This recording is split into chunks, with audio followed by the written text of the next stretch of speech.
February 25th, 2022. Halfcast 248, episode 248. Let's go. Of course, I have a few things to share with you guys.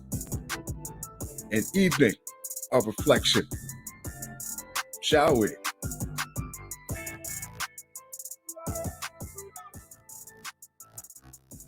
Accused dad killer told cops he's Trump and parents are Bill and Hillary.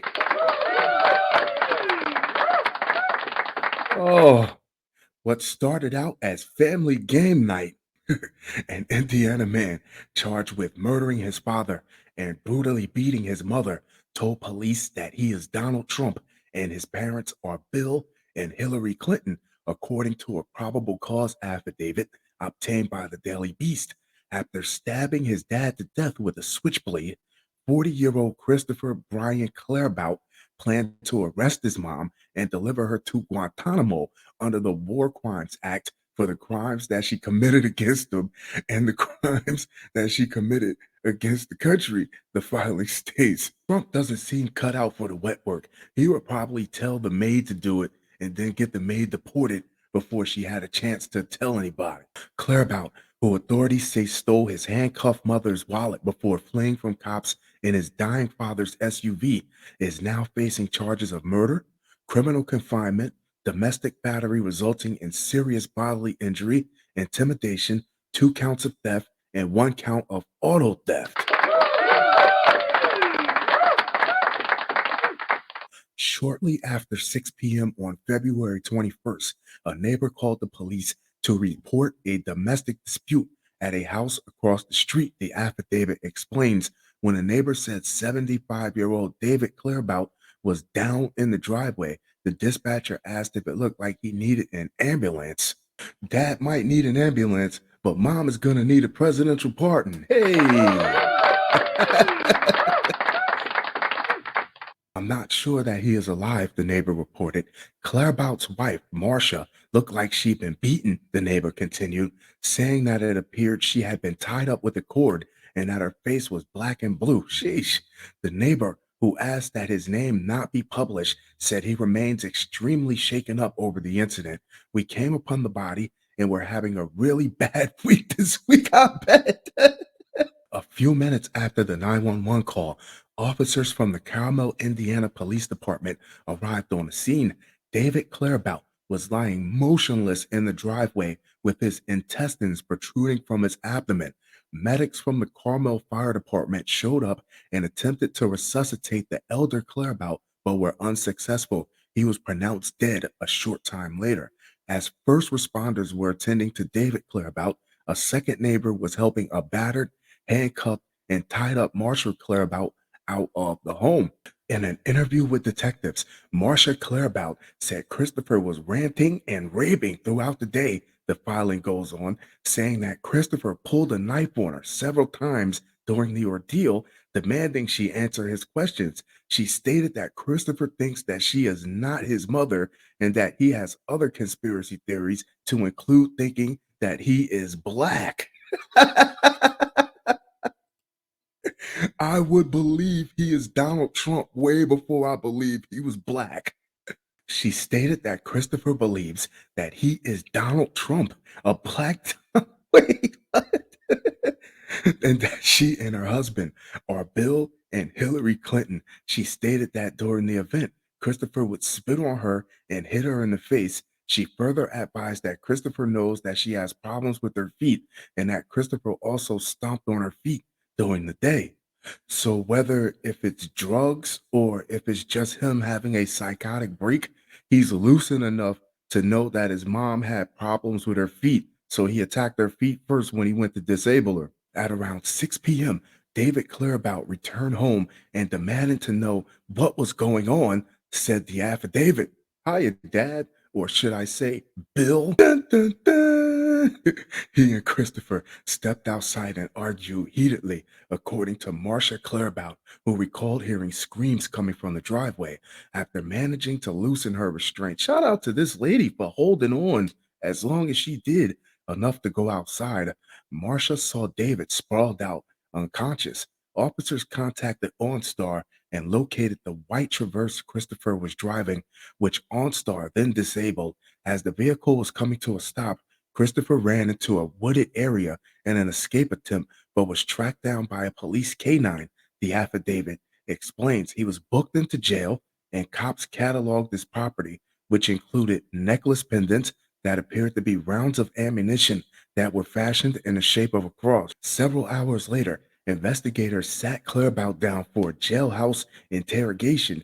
He insisted his parents passed him around for sex as a child to a lot of politicians. Mr. Clairbout stated during the interview that he is Donald Trump and that his mother is Hillary Clinton and his father is Bill Clinton. Okay, so let's get this straight. You are Donald Trump, the black love child of Bill and Hillary Clinton. Christopher Clairbout's court-appointed lawyer, Mario Masillamani, told the Daily Beast that there might be some mental health issues, gee, you think, that might need to be addressed. The two things that my co-counsel and I will look at are, was he mentally insane at the time of the offense? Yes, he was. And is he mentally capable of assisting and preparing a defense? But until we get all the discovery from the state of Indiana and properly have a conversation with our client, it's too early to tell.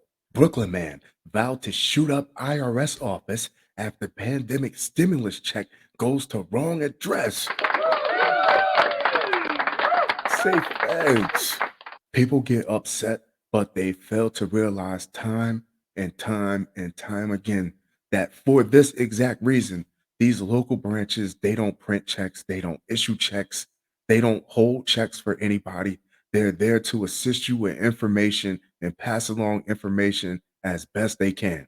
A Brooklyn man whose pandemic stimulus check was sent to the wrong address threatened to shoot up an Internal Revenue Service office after learning of the mix-up, prosecutors said Friday.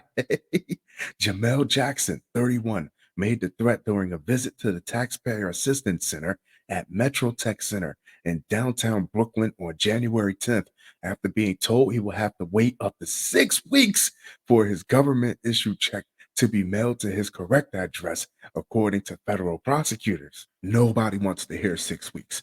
I don't want to hear 6 weeks. But if you go down there, give them the information and get out of their way, thank you, have a nice day. That 6 weeks might turn into four. Shit, it might turn into a week. I will literally do life in jail for my money. Do you understand that? Ah, he'll be in a cell right next to the black Donald Trump. They can share all types of fucking stories. He shouted at an IRS agent, according to a criminal complaint filed in Brooklyn federal court. In 6 weeks, when I come back, I'm trying to find out where's my money. After that, I'm coming off my hip. You understand? He coming off the hip. When Jackson said he'd be coming off my hip, he appeared to mean that he would be reaching for a firearm at his hip when he returns, wrote United States Treasury Special Agent Robert Suarez in a criminal complaint. It's unclear how much stimulus money Jackson is owed. Doesn't matter if it's a dollar, if it's $100 or $1,000, I want my money. Get the gat, get the gat, get the gat.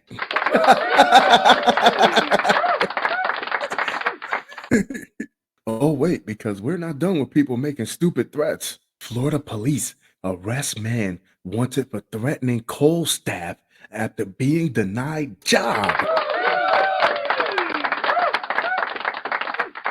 I'm sorry, sir, but we couldn't contact any of your former supervisors at your previous job listed as the bando. I have way too much fun doing this.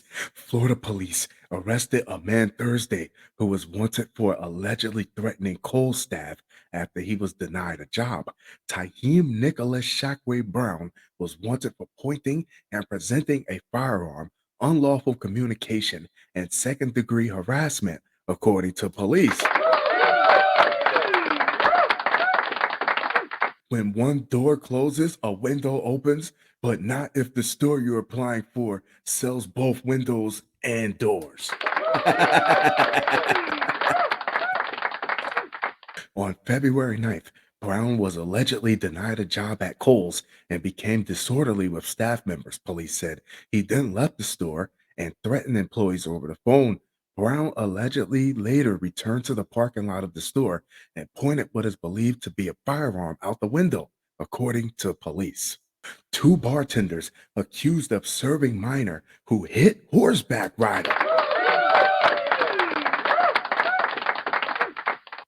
What the hell is this? Happy hour at the OK Corral?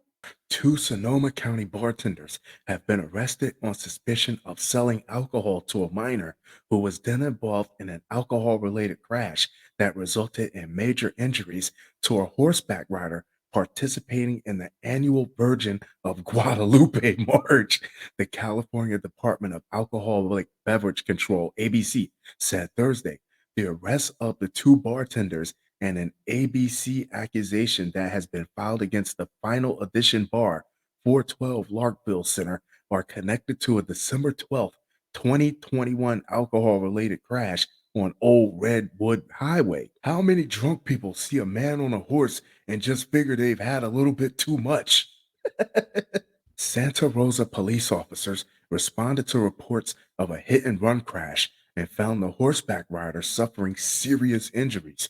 Through their investigation, the SRPD identified the driver as 20-year-old Troy Hell of Santa Rosa. Santa Rosa PD contacted ABC and an investigation was opened to determine the source of the alcohol. Oh boy. The investigation revealed Hale had been drinking inside the Final Edition bar for several hours before the crash occurred, ABC spokesperson John Carr said in a news release. If you're the owner of this bar, you're losing your mind right now because either you're going to lose your liquor license or you're going to have to pay a shit ton of money or you're going to have to do both. Hale is accused of causing the crash shortly after he drove away from the bar. He was later arrested on suspicion of felony DUI and other charges stemming from the SRPD investigation. ABC agents identified 41-year-old Jason James Correa of Santa Rosa and 38-year-old Mandy McClish of Santa Rosa as the bartenders suspecting of serving Hale at Final Edition the night of the crash. The SRPD Traffic Bureau regularly works with ABC agents to address over-serving patrons at local bars and restaurants, Santa Rosa Police Sergeant Christopher Mahoran said. This investigation is an example of how collaborating with other agencies will help keep our community safe. In addition to the bartender's arrest, the ABC has filed an accusation against the alcoholic beverage license. There it is at the Final Edition bar that could result in penalties, including a possible suspension of its liquor license. The accusation includes allegations the bar sold to a minor who later caused great bodily injury to another person and permitted a minor to enter and remain on the premises. Because we know that there's no way that this is the first time they've served a minor.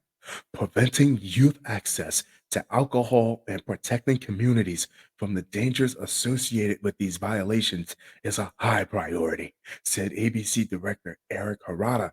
ABC licensees must remain vigilant and carefully check identifications to prevent minors from gaining access to alcohol at their establishments. Fun show, fun show, fun show. That being said, I'm going to wrap this one up, but I'll be sure to talk to you guys very, very soon. Adios.